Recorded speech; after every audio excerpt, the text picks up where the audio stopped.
রাসূল সাল্লাল্লাহু আলাইহি ওয়াসাল্লাম কোন একটা মজলিসে একজন আনসারী সাহাবীর ব্যাপারে ঘোষণা দিল, বলল এখন যে সাহাবী এসে বসবে সে সাহাবী জান্নাতি। আনসারী সাহাবী এসে বসলো, সবাই তো অবাক, আমাদের কারো ব্যাপারে বিশ্বনবী এই কথা বলল না, এই আনসারী সাহাবী জান্নাতি।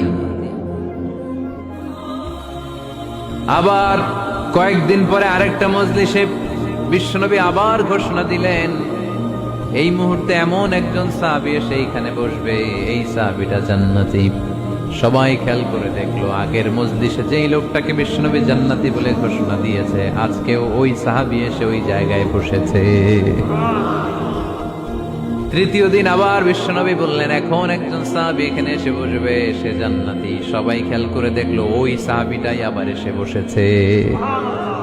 সবাই অবাক, কি আজীব, কি আছে এই সাহাবীর মধ্যে, যে সাহাবীর ব্যাপারে খুব বিশ্বনবী তিনবার ঘোষণা দিলেন যে সে জান্নাতি। সবচেয়ে বেশি অবাক হয়েছিলেন সাইয়েদনা আব্দুল্লাহ ইবনে আমর ইবনে আস। মনে মনে ভাবলেন, এটা তো চারটেখানে কোনো কথা না, বিশ্বনবীর অ্যানাউন্সমেন্ট। দুনিয়ার বুকে বিশ্বনবী তিনবার এই আনসারী সাহাবীকে জান্নাতি বলে ঘোষণা দিয়েছে, নিশ্চয়ই এই সাহাবীর এমন বিশেষ কোন আমল আছে, এমন বিশেষত্ব আছে যেটা আমাদের মধ্যে নাই। যেমন করেই হোক এই সাহাবীর ভেতরের সব খবর আমার জানতে হবে। সাইয়েদনা আব্দুল্লাহ ইবনে আমর ইবনে আস একবার পরিকল্পনা করে ওই সাহাবীর বাড়িতে চলে গেলেন, যে বললেন, ভাই আমার আব্বার সাথে কয়েকদিন ধরে ঝগড়া, আমার ঘরে থাকতে মন চাচ্ছে না, তোমার বাসায় মেহমান হয়ে এসেছি, যদি তুমি অনুমতি দাও তোমার বাড়িতে 3 দিন মেহমান হয়ে আমি থাকতে চাই। কয়দিন? শুনতেছেন, বুঝতেছেন, কষ্ট হচ্ছে না তো? ওই আনসারী সাহাবী বলে, আহলান ওয়া সাহলান, খোশ আমদেদ, এ আমার সৌভাগ্য, আমার মেহমান হয়ে আপনি থাকবেন, আসেন আমার ঘরে থাকেন, এই ঘরে আমি থাকি, আর এই ঘরটা মেহমান হিসেবে আপনারে দিয়ে দিলাম, থাকেন।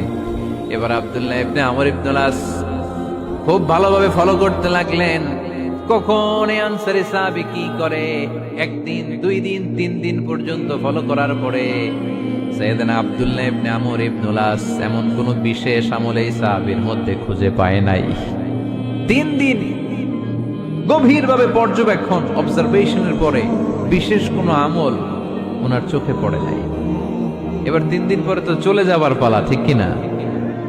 এবার তিনি সোজা সাপটা আনসারী সাহাবীর কাছে যে ভিতরের কথা খুলে বলে ফেললেন, বললেন, ও ভাই, আসলে আমার বাবার সাথে এমন বড় কোনো ঝগড়া আমার হয় নাই যে কারণে বাড়ি থেকে বের হয়ে তোমার মেহমান আমার হওয়া লাগবে, আমি বিশেষ এক উদ্দেশ্যে এসেছি। কি উদ্দেশ্য?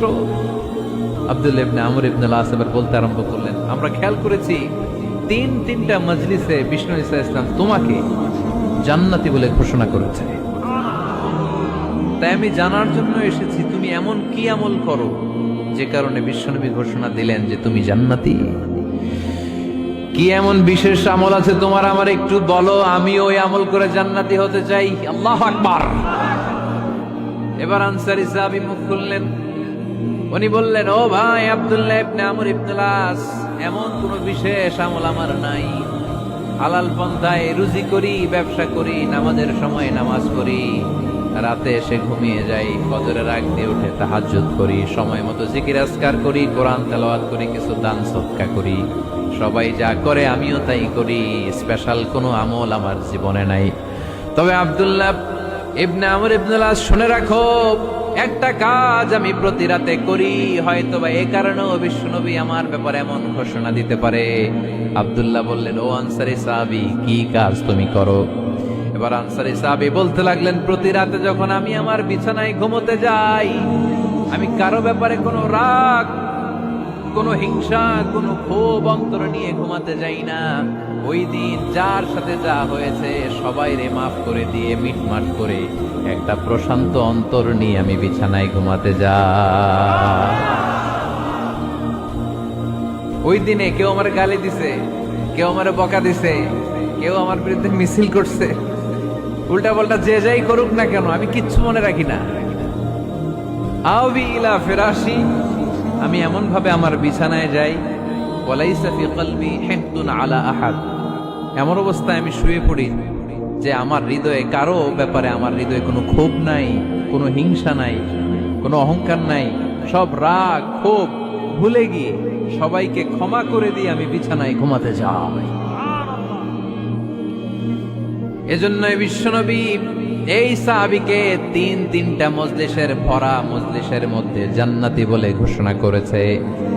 এই হাদিস থেকে শিক্ষা হলো, আমরাও যদি প্রতি রাতে বিছানায় ঘুমোতে যাওয়ার আগে সবাইরে মাফ করে দিয়ে মনের যত ক্ষোভ জ্বালা যন্ত্রণা আছে সব ভুলে যে বিছানায় ঘুমাতে পারি, এই সাহাবীর মতো আমাদেরকেও জান্নাতি হিসেবে কবুল করবে কে?